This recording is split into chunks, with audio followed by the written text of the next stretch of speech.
Hello everybody, Tracy Sizemore here.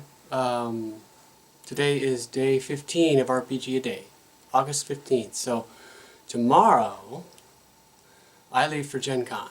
And not to worry though, for the two people who actually are watching these videos, I do have some videos already done and auto-scheduled on YouTube, and I'll just have to share them on Facebook while I'm at Gen Con. So I'm already actually up to, I don't know, the 23rd or 24th, something like that. But anyway, so today's question, August 15th, is what RPG do you enjoy adapting the most? And people who know me know the answer to this question. I'd say a lot of other people, well, I don't know. I think that because I'm sort of more on the indie side of things, or small press side of things, rather than the D&D, Pathfinder,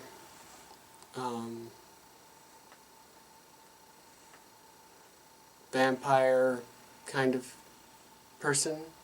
My perspective is different than a lot of people's, but a lot of people in my circles would answer the Apocalypse World engine, because there are so many adaptations of that engine out in the world, because it's such an easy system to begin with as far as adaptation. It's like the gateway to game design is adapting Apocalypse World. Because the framework is there. It's a unique way of role playing. Well, sort of. It's but it also is not setting specific. So you can do things to make it setting specific, but it's sort of rules light, and I don't know. It's like I say, it's the gateway to game design, because if you want to start doing game design, one of the best ways to do that is to start hacking existing games, and then go from there. My choice of hacking in terms of the games that I want to adapt is not Apocalypse World, but it's along the same lines. So the game that I enjoy adapting the most is Fate, which is, again, no big surprise for people who know me at all, because I run a lot of Fate con games especially, and I enjoy taking the rules of Fate and adapting them to a particular setting or game. And the thing about Fate is that that's encouraged. That's what the system is about. They tell you explicitly to, in fact, discourage you from using some of the base rules of Fate when you run a game in Fate, because a lot of, say, the skills in base Fate core are pretty generic. And that's fine. It's by design. They want them to work for lots of different settings. But they explicitly encourage you to change the names of those skills and change the function to a certain degree of those skills for the setting or game you want to run. And there's all kinds of other little levers and dials that they build into the game that you can adjust to make the game appropriate for what you are trying to do. So, for example, one of the Fate adaptations that I've done is my Teen Detective. And I think Fate is particularly well suited to mysteries. And as I've said before. So one of the things that I do with Fate to do Teen Detective is change all the skills. I mean, almost all of them.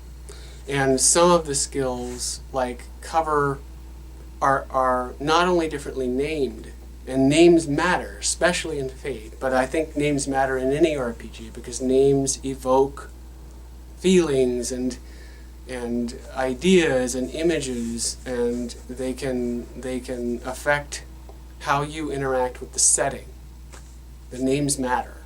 For example, in Core Fate, there's a skill called there are skills called Fight and Shoot, right? The combat skills. Pretty self-explanatory. Fight, shoot.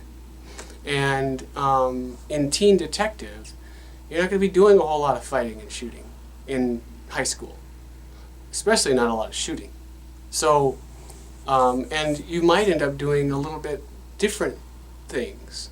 So I combined, for my setting, I combined fight and shoot into one skill called hooliganism.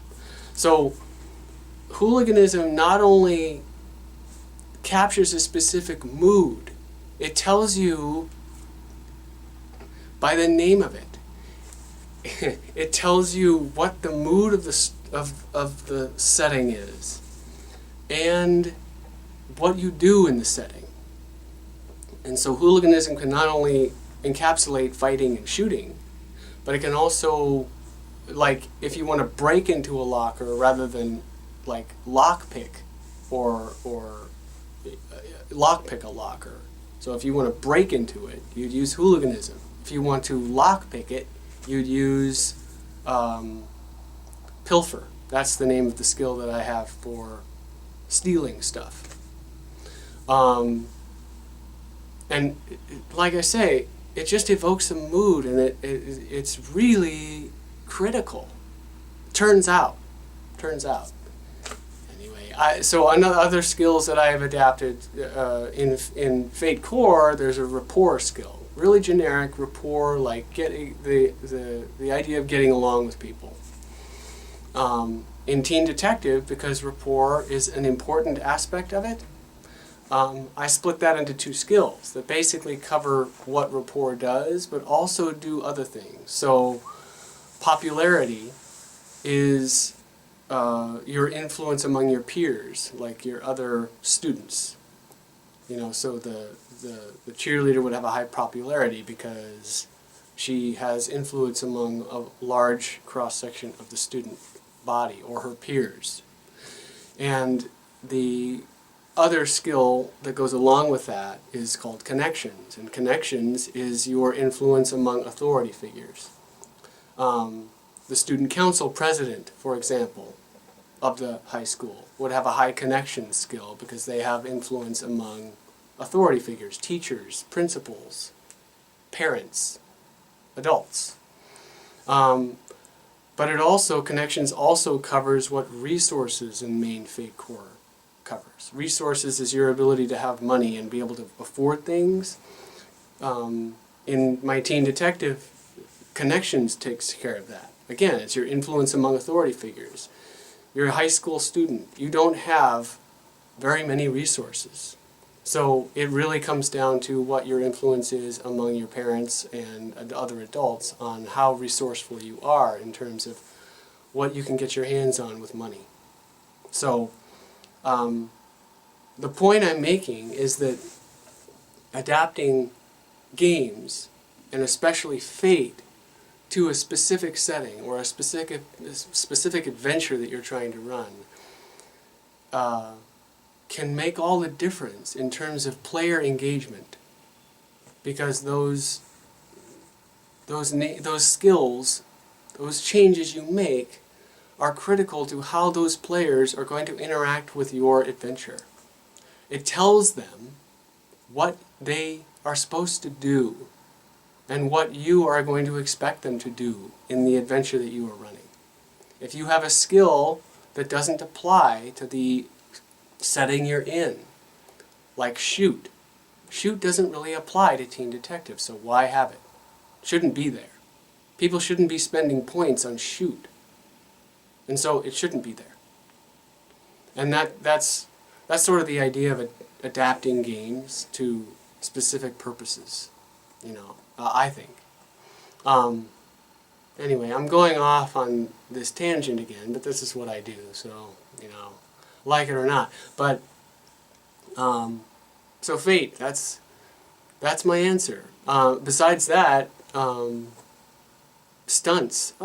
Fate is at its best when it's not run. In fact, I would say this.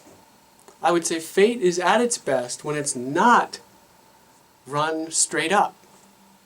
Fate is at its best when it is adapted. And when it is customized to a specific setting and adventure. Stunts are no exception. If you know Fate at all, you know that Fate has stunts. And stunts are fabulous. I mean, they basically, for those who don't know, stunts are rules in Fate, aspects, or, not aspects, but things that characters have, abilities that characters have that break the rules. It's just like it's like a feat in D&D, except different. But they can be written really specifically for the setting that you're in. And again, it tells the players what they are going to do in your world. If they're going to solve mysteries, they should have stunts that allow them to help them solve mysteries.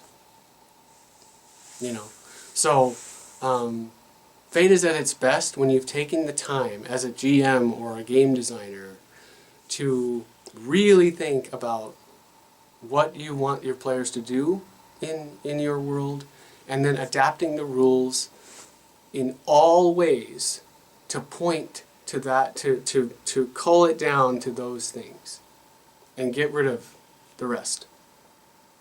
And Fate is particularly well suited to do that, and they encourage you to do it, and so that makes it easier to do it. Anyway, so I'll stop there. That's my answer. I enjoy adapting Fate the most, and again, I could talk for a long time about Fate and mysteries, but I won't. Okay, so I'll talk to you tomorrow.